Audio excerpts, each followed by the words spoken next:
Have you ever actually stopped to wonder how your smartphone, your fresh new sneakers, or even just your favorite midnight snack traveled thousands of miles before finally reaching your hands? We kind of just take it for granted every single day. But what if one tiny, seemingly insignificant delay in that journey could literally leave store shelves completely empty all around the world? Imagine this, because we've all been there. You've been saving your money for months to buy the absolute newest gaming console. Launch day finally arrives. You rush to the store, heart pounding, you are ready to play. But right there on the front door, there's a massive sign that reads, "Sold out. Delayed due to supply chain issues." It is unbelievably frustrating, right? For sure. But here is the thing you really need to realize as a student of business. That shortage likely didn't happen at your local store. That exact problem could have started at a factory, a shipping port, a warehouse, or even a raw material supplier on the complete opposite side of the planet. Welcome to Gusso, where we make business and finance simple. Today, we're uncovering the invisible threads of global supply chains in a practical masterclass. This explainer is going to be an incredibly fascinating dive into the operations that literally hold our modern economy together. All right, here's our roadmap for this explainer. We're looking at the supply chain problem, mapping the chain, the 5 key system components, why efficiency matters, global risks, and finally, thinking like a leader. Let's get right into it. Section 1, the supply chain problem, a system-wide ripple. And look, the stakes here are absolutely massive. We're talking about how one single delay can cause a major global ripple effect, disrupting millions of customers. Moving right along to Section 2, mapping the chain from bean to bar. To make this super tangible, let's look at a classic AP-level example, the journey of a simple chocolate bar. Okay, step 1, farmers grow the cocoa beans. Step 2, a manufacturer takes those raw beans and transforms them into chocolate. Step 3, distributors transport that finished product. Step 4, retail stores take delivery and stock it on their shelves. And finally, step 5, customers actually buy the chocolate.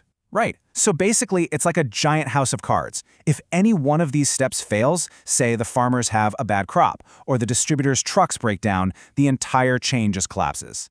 Exactly, which brings us to Section 3, 5 key system components, the anatomy of the chain.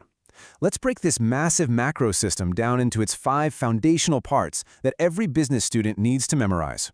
So where does a product actually begin its life? First up, we have our suppliers. They are the absolute crucial foundation because they provide the raw materials. Think of cotton for your clothing, wood for furniture, or cocoa beans for our chocolate bar. Production literally cannot even begin without them. Without suppliers, you have zero product. Now, once we have the materials, we move to component number 2, the manufacturers. These are the builders of the chain.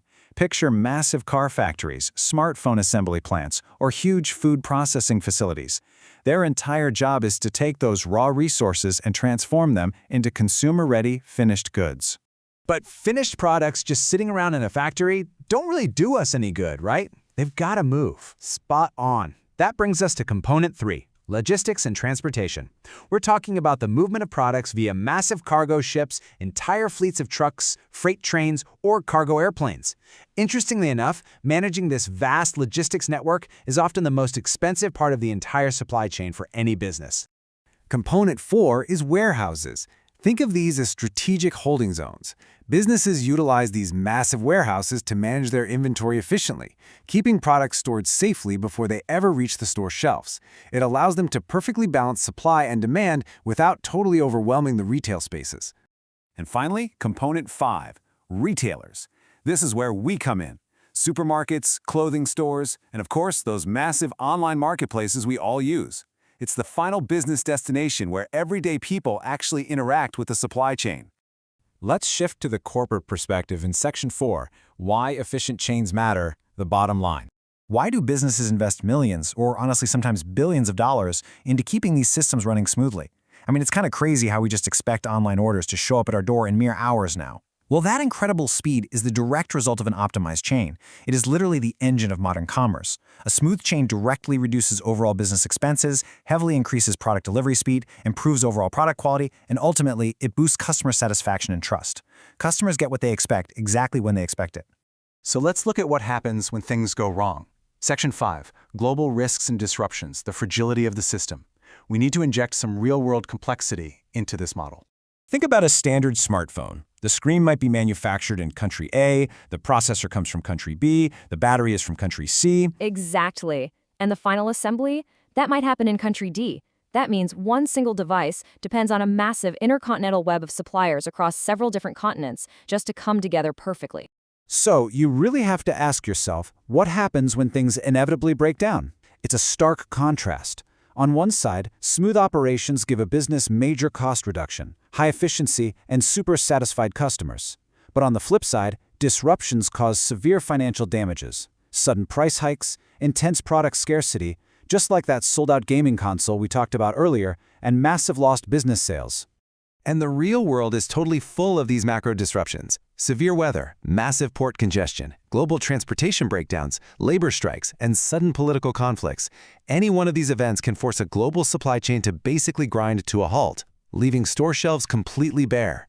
Which brings us to our final lesson, Section 6, Thinking Like a Leader, Strategic Interventions.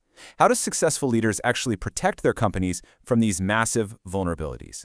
Here are 3 AP-level leadership strategies for building a truly resilient supply chain. Step 1. Diversify your suppliers. You never want to rely on a single source. Always have a backup to avoid a single point of failure. Step 2. Track your inventory, using advanced technology for real-time monitoring. And Step 3. Plan for risks by creating highly detailed disruption backup plans. That makes perfect sense. Businesses that are actually prepared recover way faster, which means they serve us, the customers, the best. So, to quickly recap our entire explainer today, a supply chain is the vital process moving products from raw materials to customers, utilizing suppliers, manufacturers, transportation, warehouses, and retailers. Ultimately, mastering this complex movement is what allows a business to lower its costs, improve its quality, and heavily increase customer satisfaction. I want to leave you with this thought-provoking question. What invisible threads are attached to the exact next item you purchase? The next time you buy a snack or a new piece of tech, really think about the incredible global journey it took just to reach your hands. If this explainer helped you understand the fascinating world of supply chains, please give it a thumbs up, subscribe to Gusto for more AP Business explainers, and be sure to share this with a friend who's prepping for their exams. Keep learning, keep questioning, and we'll see you in the next lesson.